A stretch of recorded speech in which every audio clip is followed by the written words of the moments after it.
다 같이 한 목소리로 읽습니다. 시작.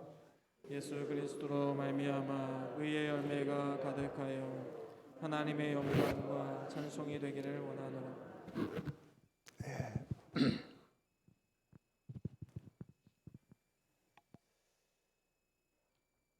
예.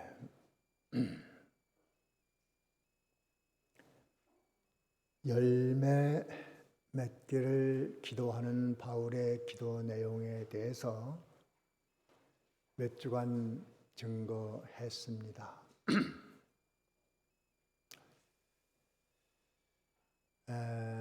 바울은 교회가 해야 될 일, 제일 목적이 열매라는 비밀을 터득하고 있었습니다. 열매가 무엇인지 잘 알고 있었고, 그 열매는 간단히 말하면 하나님을 닮아가는 것입니다.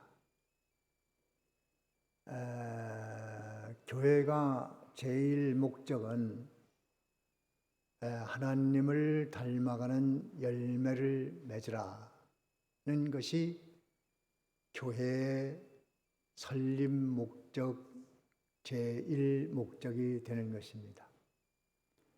그렇게 해야만 하나님께 영광이 돌아갈 뿐 아니라 성도에게는 영원한 행복입니다. 요 이치를 벗어나면, 또 깨달음이 없으면 교회가 엉뚱한 일을 해서 열매를 맺는데 하나님이 요구하시는 열매가 아니고 엉뚱한 열매가 맺습니다.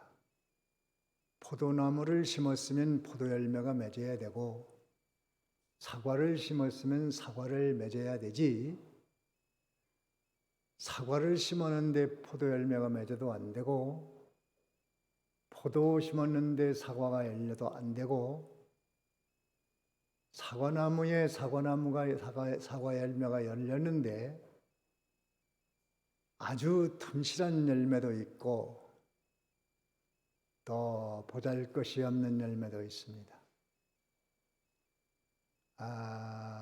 교회가 진리를 잘 모르면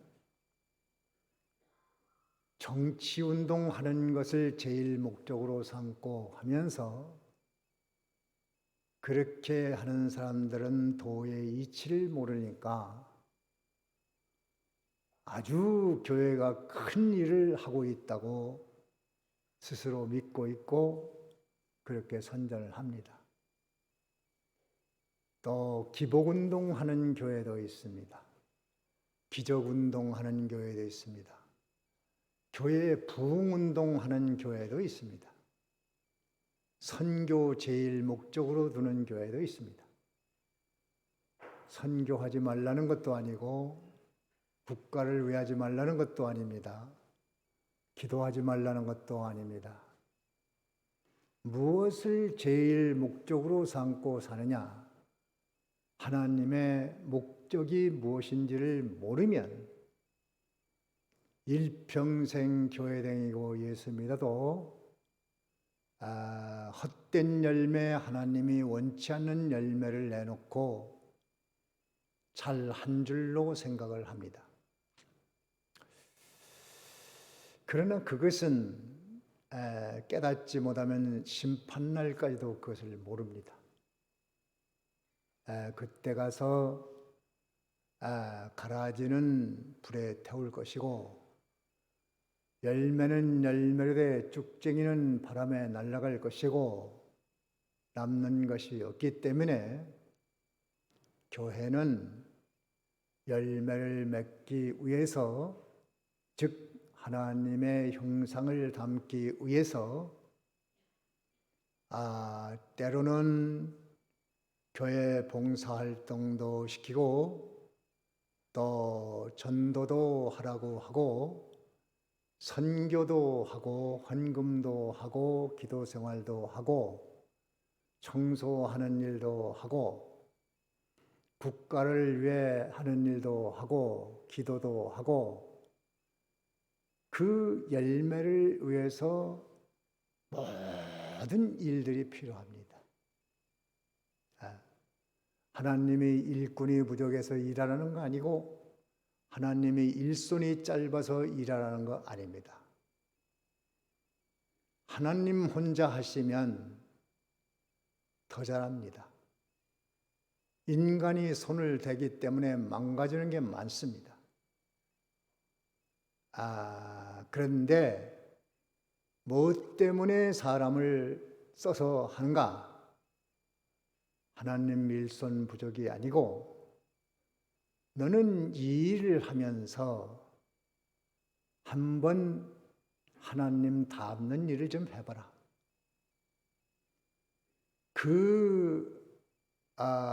열매 맺을 내용들이 오전에도 말씀이 증거됐고 계속 증거되고 성경 전체가 말하고 있지만은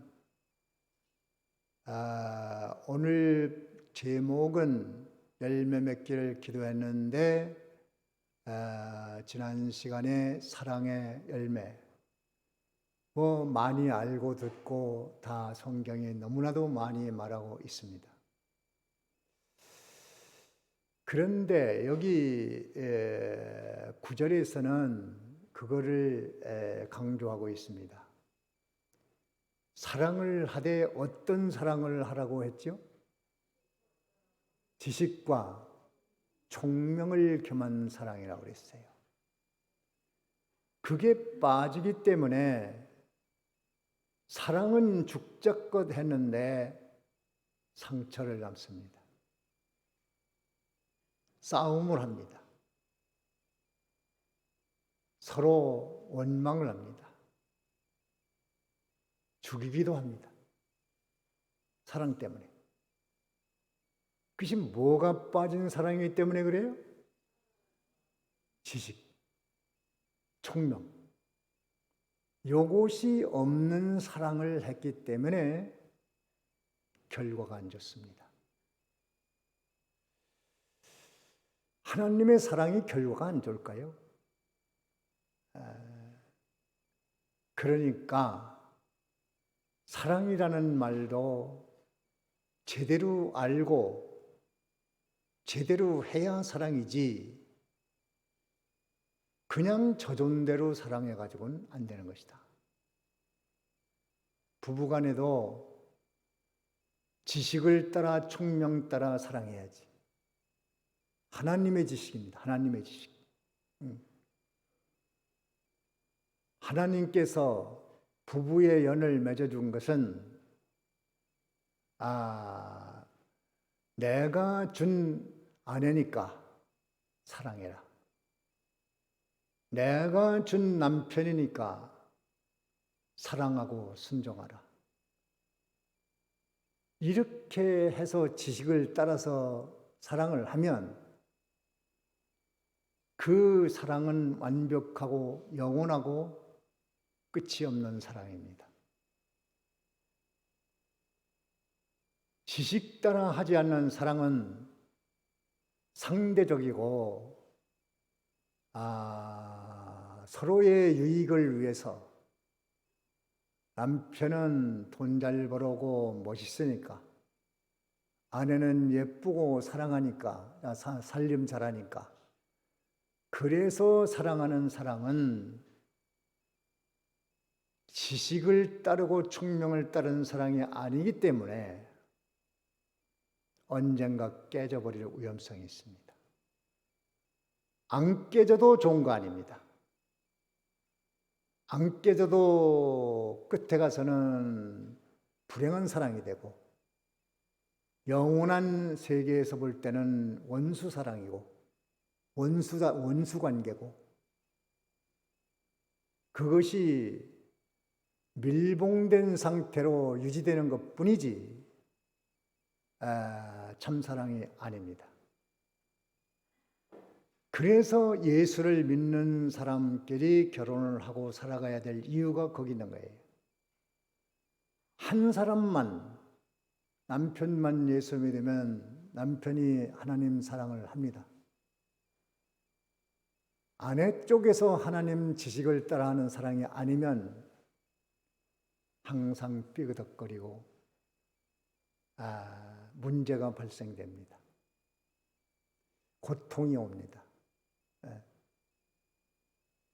예수를 믿어도 지식 따라 총명 따라 하는 부부라면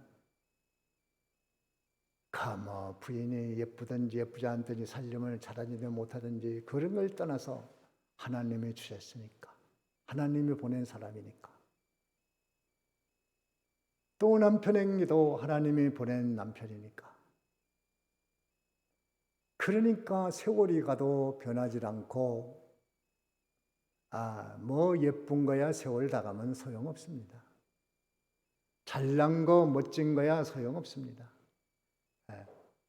그거보다 조금 나은 것은 사람 됨됨인데 그것도 사람은 약점이 있기 때문에 가다가 다 문제가 생길 수 있습니다. 그래서 가장 행복한 부부는 하나님이 주신 아내로 알고 하나님이 주신 남편으로 알고 이것이 지식을 따라 형성된 부부입니다. 그러면 나이가 먹든지 늙든지 가치가 없든지 돈을 못 번들 잘 벌든지 살림을 하든지 못하든지 뭐 병이 들든지 건강하든지 그 상관이 없어. 하나님께서 맺어준 두 사람이니까. 그것이 지식을 따라서 하는 것이고 총명을 따라 한 것이니까 그렇게 하다 보니까 그 속에서 행복이라는 것도 즐거움이라는 것도 기쁨도 만족도 소망도 다 거기 들러붙습니다. 거기 들러붙어. 그게 어디 가겠어? 세상은 사랑한다고 하지만 시간이 흐르면 변질됩니다. 그래서 등 돌리면 그만 원수라. 부부는 그렇잖아요. 등 돌리면 원수예요. 그것이 진리 따라 총명 따라 하는 것이 아니기 때문에 예수를 믿어도 도의 이치를 제대로 알고서 예수 믿어야지. 마구잡이로 예수를 믿으면, 무조건 믿으면, 꽉꽉 믿으면 그것은 나중에 전부 쭉쟁이가 되어버립니다. 자식을 사랑하는 것도 그렇습니다. 하나님이 보낸 자식으로. 부모도 마찬가지. 하나님이 세워놓으신 부모니까 내가 부모 공경을 차려야지. 이렇게 안 하고 부모는 자식을 내가 너를 어떻게 길렀는데 요거는 진리 총명을 떠난 사랑이니까 오래가지 못합니다. 티격태격합니다. 그리고 하나님 나라 가서 보니까 전부 거짓말이에요. 그때가 알아. 부모도 자식들은 하나님께서 이렇게 내 부모로 세상에 보내신 분이니 잘 공경해야 되겠다. 늙어도 가치 없어도 돈 없어도 쓸모 없어도 하나님이 주신 부모니까 내가 진리 따라 총명 따라 잘 공경해야지. 이 세상 기준으로 보면 전혀 다른 겁니다. 그래서 우리는 사랑을 해도 요 말씀을 잘 이해를 하고 성경을 따라서 진리를 따라 총명을 따라 진리를 잘 적용해서 해야 됩니다. 그러면 그 사랑은 세월이 갈수록 행복도 있고 기쁨도 있고 만족도 있고 소망도 있고 주변 모든 사람도 행복하고 좋습니다. 10절에는 선한 열매, 진실의 열매인데 하나님이 선하신 분이고 선이 뭔지를 모르는 인생에게 예수님이 세상에 오셔서 선한 것을, 선한 삶을 보여주셨고 최고의 선, 당신이 몸을 육신을 입고 세상에 오셔서 대신 죽으시고 부활하신 그것이 최고의 선입니다. 구원해 주지 못하면 선행이 아무 의미가 없습니다. 구원의 문제를 해결하는 선이 최고 고급의 선입니다. 그렇게 돼서 우리에게 그 선의 혜택으로 구원을 받았으니 우리도 선을 행할 때는 그 사람의 구원 문제에 관련이 있어야 됩니다. 예수를 믿어 구원받게 하기 위해서 선을 베풀어야 되고 구원받은 사람이 믿음으로 잘 성장하기 위해서 선을 베풀어야 합니다. 이것이 진리에 표준한 선입니다. 그 진실의 열매를 맺으라고 했는데 진실은 진리와 같은 뜻입니다. 하나님이 진실하신 분이고 예수님이 진실의 삶을 사신 분입니다.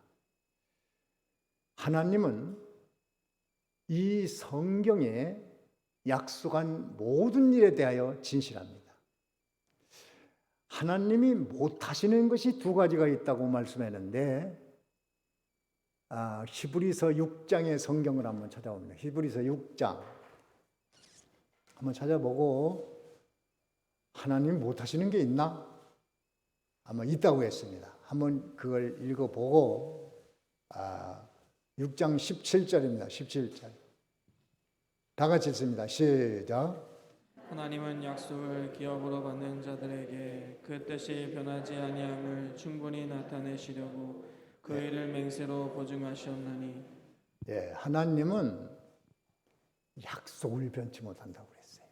그걸 못하셔. 약속을 해놨으면은 반드시 이루시지. 그 약속을 안 지키거나 변하거나 그거는 아예 못하시는 분이에요.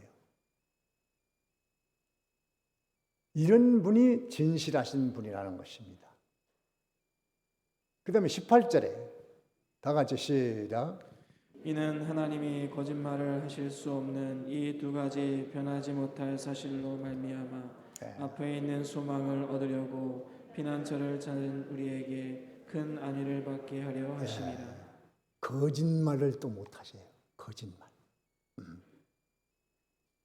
하나님이 못하시는 게 뭐라고 그랬어요? 두 가지인데 뭐예요? 약속을 변하지를 못해요. 또 거짓말을 못하시고.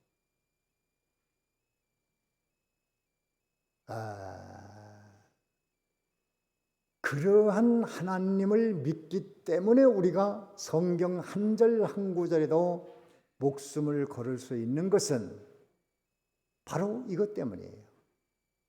약속 변치 않아요. 거짓말 못하세요. 자, 그 믿을만 하잖아요. 그 정도 되면. 그 사람도 약속을 하면 꼭 지켜야 됩니다. 그게 진실이에요. 진실. 믿을 수 없는 사람. 그 푸틴 러시아 대통령 보니까 이 사람은 외국 대통령들하고도 약속해놓고도 번번이 어겼더군요. 어겨도 뭐 보통 어기는 게 아니고 몇 시간씩 어기는 경우도 있고 의도적으로 그러는 것 같아요. 아마. 신뢰하기 어렵습니다. 그런 사람 신뢰하기 어려워요. 보통 사람과의 약속도 그런데 국가 원수와의 약속을 번번이 어기고 몇 시간씩 어긴다는 것은 어떻게 믿을 수 있어요? 그렇죠. 하나님은 그런 분이 아니니까 믿어도 절대로 손해보지 않는다. 유익이다. 축복이다.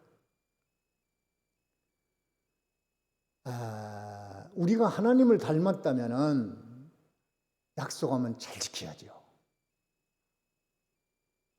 예배 시간도 하나님과 약속입니다. 하나님께서 야 오늘 2시에 만나자 그렇게 해놓고 안 오셨다고 생각합시다. 10분 늦어와요. 오셔요. 20분 늦으세요. 하나님 좀 늦으셨구나. 근데 그 다음에 또 늦으시오. 또 늦으시오. 그러면 마음속에 사람들은 하나님 신뢰할 수 없다. 이렇게 되는 거예요. 근데 하나님은 그렇게 하신다고요? 안 하신다고요? 안 하셔. 약속을 절대로 변하지 않는다는 거예요. 우리도 하나님 닮았다면 예배 시간 약속했으면 꼭 지키세요. 그러면 하나님이 나도 너 신뢰할 만하다. 나하고 약속한 거 꼭 지키는구나.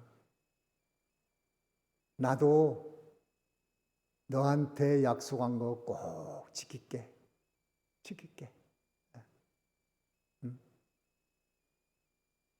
그리고 너한테 거짓말 안 해. 참 마음 든든한 분이십니다. 세상 사람도 친구도 참 그런 사람이 있으면 신뢰하지요. 신뢰. 약속하면 꼭 지키시고 예배 시간 꼭 지키세요. 신뢰를 잃지 마십시오. 신뢰를. 하나님이 너 참 괜찮은 사람이다. 신뢰할 만하구나. 인정받는 사람이 되어지기 바랍니다. 그것이 진실의 열매예요. 진실의 열매. 오늘 생각할 것은 의의 열매인데 무슨 열매?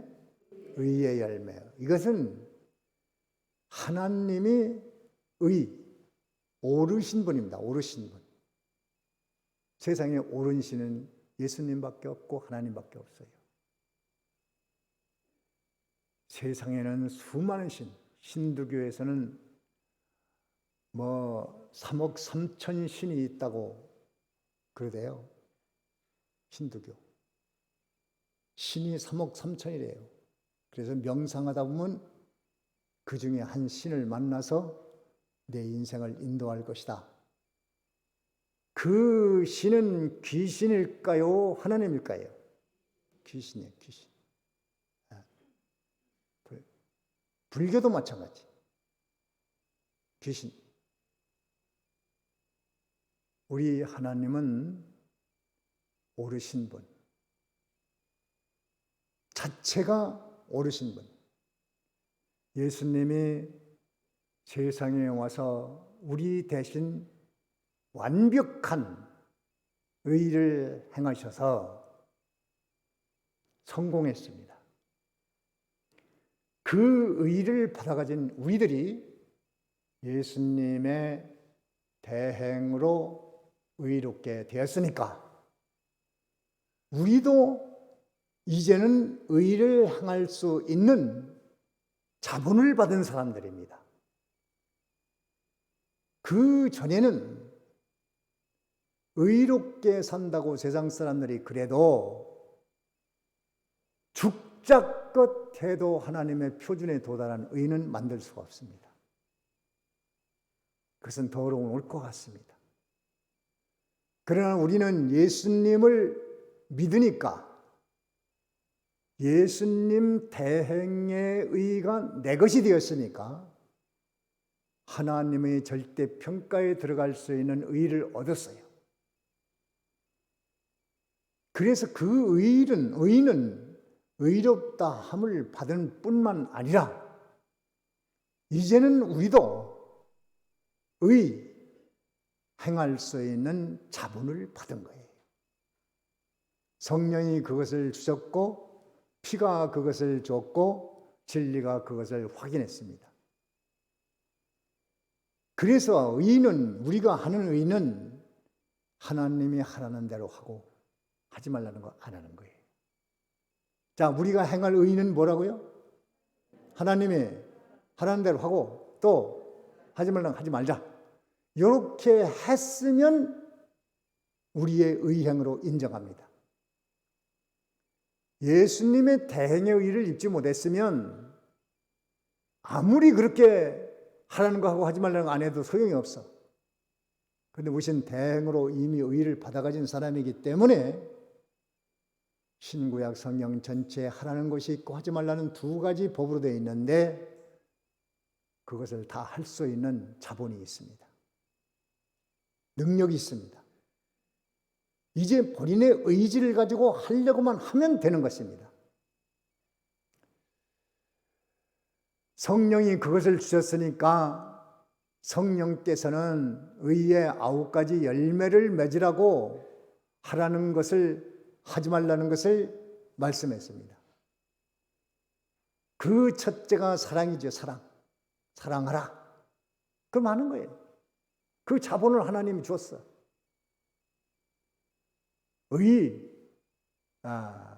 사랑, 희락, 기쁨입니다. 기쁨도 우리에게는 영원히 무한히 기뻐할 수 있는 자본을 다 줬습니다. 누구나 다 줬어요. 성령이 오셨으니까 예수님의 대속을 입었으니까 또 진리의 말씀을 깨달았으니까 얼마든지 할 수 있는데 요 귀신 악령 사단이 요걸 뺏어먹습니다. 뭘로 뺏어먹어요? 너 하나님 섬기지만 네가 지금 안 되는 게 많이 있고 이게 지금 행복할 조건이 안 갖췄잖아. 자꾸 속삭이고 유혹을 하고 시궁창에다 빠뜨려버립니다. 우리는 받은 것이 너무나 많은데 가진 것이 너무나 많은데 그것을 다 무가치로 만들어버립니다. 화평, 마음의 평안과 하나님과의 화목과 형제간의 화목, 교우간의 화목, 오래 참는 거, 인내력이 우리 너무 부족합니다. 그 열매를 맺는 것이 의입니다. 자비, 너그러운 마음이야. 너그러운 마음. 모든 사람을 수용할 수 있는 마음. 바다 같은 마음. 참 부럽지요. 그런 사람. 참 바다는 신비해요. 지상에 있는 모든 오염물이 바다로 들어가는데 언제나 바다는 염도가 일정하고 그렇게 비가 많이 와서 바다로 흘러가도 염도는 일정합니다. 언제나 그래요. 더러운 것이 다 바다로 흘러가도 다 중화돼 버립니다. 참 바다 같은 마음이 얼마나 좋겠어요. 우린 조그마한 것도 용납 못 하잖아요. 내 비유에 안 맞으면 톡톡 쏘고 불만 품고 비난하고 저 사람은 안 된다고 그러고. 우리는 마음을 좀 넓힐 필요가 있습니다. 그것이 예수님의 마음입니다. 양선, 선한 것, 충성, 책임지는 것, 온유, 피동되는 것. 온유한 것은 착한 마음이 아니에요. 하나님이 하라는 대로 하면 온유예요. 오라면 오고 가라면 가고 예. 그게 온유예요. 절제, 안 좋은 것은 조금 덜하고 좋은 것은 조금 더하고 이것이 절제예요. 절제. 이렇게 성령께서 의의 열매를 맺으라고 하는데 그런 의의 열매를 잘 맺기 위해서 기본적으로 주의를 지키는 거예요. 예배 시간 지키는 거예요. 우상점을 안 먹는 거예요. 11조 하는 거예요. 이건 아주 기본입니다. 기본. 그것이 의의 열매를 맺는 껍데기 의식입니다. 반드시 그것이 있어야 돼요. 껍질이 없으면 알맹이가 없습니다. 그 껍질을 잘 써나가야 돼요. 네. 자, 이렇게 의의 열매를 맺으면 어떻게 되느냐? 하나님께는 큰 영광이 되고 우리에게는 찬송이 됩니다. 어떻게 된다고요? 하나님께는, 다 같이 하나님께 영광이 돌아가고 우리에게는 찬송이 된다. 기쁘고 즐겁고 행복한 삶을 살 수 있습니다. 여기까지 합시다. 오늘은 의의 열매 잘 맺으면은 하나님께 찬송, 우리에게는 찬송, 하나님께는 큰 영광이 돌아가서 행복하게 살 수 있습니다. 다 같이 기도합니다.